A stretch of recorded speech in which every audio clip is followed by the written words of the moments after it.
E aí, beleza? Lendo a palavra bíblica, do livro de Gênesis, leremos o capítulo 41. Agora, o principal, Senhor, eis aqui a tua palavra, da minha compreensão necessária para viver, e possamos ser instrumentos do Senhor, eu e a minha casa, Senhor, para que mais pessoas conheçam da tua palavra e se faça na vida dessas pessoas conforme a tua vontade. Em nome de Jesus, te agradecemos. Amém. Bem, temos 57 versículos e leremos de modo dinâmico, e diz do versículo 1 em diante. Passados 2 anos completos, Faraó teve um sonho. Parecia-lhe achar-se ele de pé junto ao Nilo. Do rio subiam 7 vacas formosas, à vista e gordas, pastavam no carriçal. Após elas subiam do rio outras 7 vacas, feias à vista e magras, e pararam junto às primeiras na margem do rio. As vacas feias, à vista e magras, comiam as 7 formosas à vista e gordas.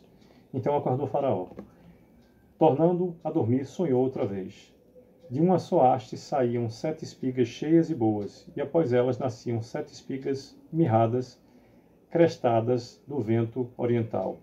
As espigas mirradas devoravam as 7 espigas grandes e cheias. Então acordou Faraó. Fora isto, um sonho. De manhã, achando-se ele de espírito perturbado, mandou chamar todos os magos do Egito e todos os seus sábios e lhes contou os sonhos, mas ninguém havia que lhes interpretasse. Então disse a Faraó, o copeiro-chefe: lembro-me hoje das minhas ofensas. Estando Faraó muito indignado contra os seus servos e pondo-me sob prisão na casa do comandante da guarda, a mim e ao padeiro-chefe, tivemos um sonho na mesma noite, eu e ele sonhamos, e cada sonho com a sua própria significação. Achava-se conosco um jovem hebreu, servo do comandante da guarda. Contamos-lhes os nossos sonhos, e ele nos interpretou a cada um segundo o seu sonho.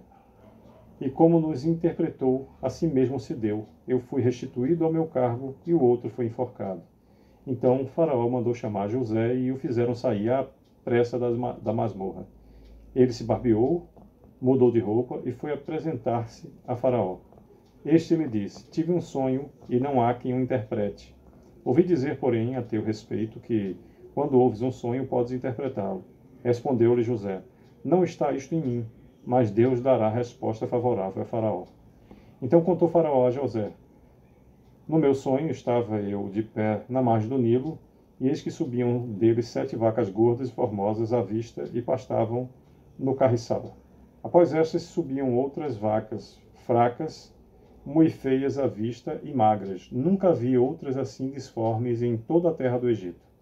E as vacas magras e ruins comiam as primeiras 7 gordas. E depois de as terem engolido, não davam aparência de as terem devorado, pois o seu aspecto continuava ruim, como no princípio. Então acordei. Depois vi em meu sonho que 7 espigas saíam da mesma haste, cheias e boas. Após elas, nasceram 7 espigas secas, mirradas e crestadas do vento oriental. As 7 espigas mirradas devoravam as 7 espigas boas. Contei-o aos magos, mas ninguém houve que o interpretasse. Então lhe respondeu José: o sonho de Faraó é apenas um. Deus manifestou a Faraó o que há de fazer. As 7 vacas boas serão 7 anos e as espigas boas também 7 anos. O sonho é um só. As 7 vacas magras e feias que subiam após as primeiras serão 7 anos, bem como as 7 espigas mirradas e crestadas do vento oriental serão 7 anos de fome. Esta é a palavra, como acabo de dizer a Faraó, que Deus manifestou a Faraó, que ele há de fazer. Eis aí vem 7 anos de grande abundância por toda a terra do Egito. Seguir-se-ão 7 anos de fome, e toda aquela abundância será esquecida na terra do Egito. E a fome consumirá a terra. E não será lembrada a abundância na terra, em vista da fome que seguirá, porque será gravíssima. O sonho de Faraó foi dúplice, porque a coisa é estabelecida por Deus, e Deus se apressa a fazê-la. Agora, pois, escolha Faraó um homem ajuizado e sábio e o ponha sobre a terra do Egito. Faça isso, Faraó, e ponha administradores sobre a terra, e tome a 5ª parte dos frutos da terra do Egito nos 7 anos de fartura. Ajuntem os administradores toda a colheita dos bons anos que virão, recolham cereal debaixo do poder de Faraó para mantimento nas cidades e o guardem. Assim, o mantimento será para abastecer a terra nos 7 anos de fome que haverá no Egito, para que a terra não pereça de fome. 37º versículo, no capítulo 41, nos diz: O conselho foi agradável a Faraó e a todos os seus oficiais. Disse Faraó aos seus oficiais: Acharíamos, porventura, homem como este, em que há o Espírito de Deus? Depois disse Faraó a José: Visto que Deus te fez saber tudo isso, ninguém é tão ajuizado e sábio como tu. Administrarás a minha casa e a tua palavra obedecerá todo o meu povo. Somente no trono eu serei maior do que tu. Disse mais Faraó a José: Vês que te faço autoridade sobre toda a terra do Egito. Então tirou Faraó o seu anel de sinete da mão e o pôs na mão de José. Fê-lo vestir roupas de linho fino e lhe pôs ao pescoço um colar de ouro. E fê-lo subir ao seu segundo carro e clamavam diante dele: Inclinai-vos. Desse modo o constituiu sobre toda a terra do Egito. Disse ainda Faraó a José: Eu sou Faraó, contudo sem a tua ordem ninguém levantará mão ou pé em toda a terra do Egito. E a José chamou Faraó de Zafenate Panela.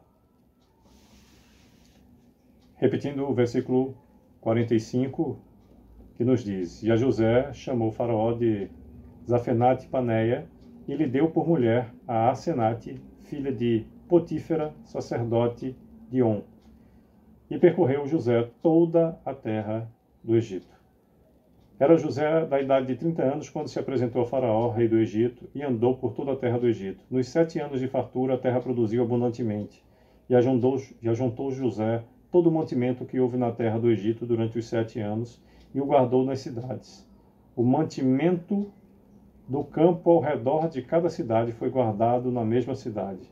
Assim ajuntou José muitíssimo cereal, como a areia do mar, até perder a conta, porque ia além das medidas.